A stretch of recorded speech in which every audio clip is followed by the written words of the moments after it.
Bonjour à tous, aujourd'hui je vais vous raconter une petite anecdote très courte et très rapide.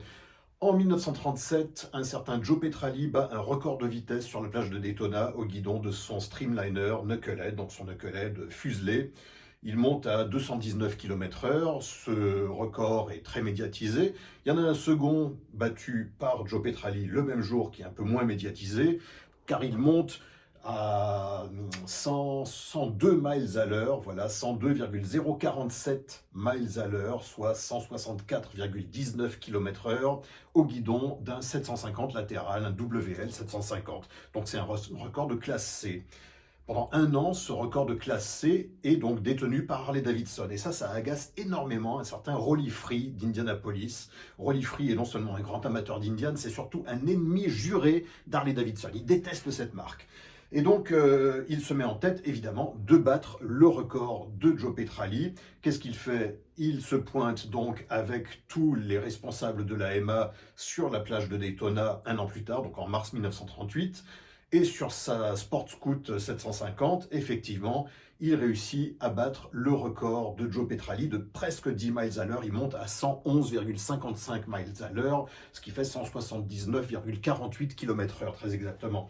Alors bien sûr, ce record est médiatisé et immortalisé dans une double page de publicité de ce magazine, donc Motorcyclist, qui est le magazine officiel de la MA.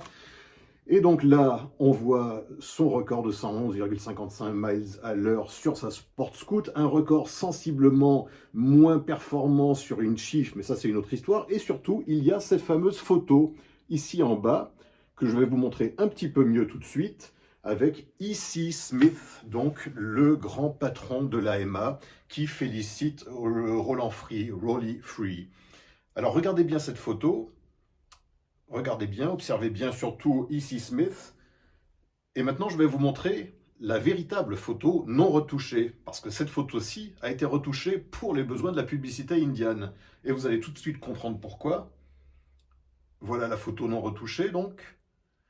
Et bien sûr, la photo non retouchée, vous avez tout simplement une bouteille d'alcool dans la poche arrière du pantalon de E.C. Smith. Donc il était un petit peu porté sur la bibine, et ça évidemment ça faisait très mauvaise presse, très mauvaise figure dans les pubs indiennes. Donc on l'a tout simplement retouché, non pas avec Photoshop, mais avec un petit coup d'aérographe, comme ça se faisait souvent à l'époque. Voilà, c'était juste la petite anecdote du jour, un petit détail amusant que peu de gens remarquent, parce qu'évidemment, il faut avoir accès et à la photo retouchée et à la photo originale. Allez, c'était tout pour aujourd'hui, je vous laisse, à plus tard, salut, salut.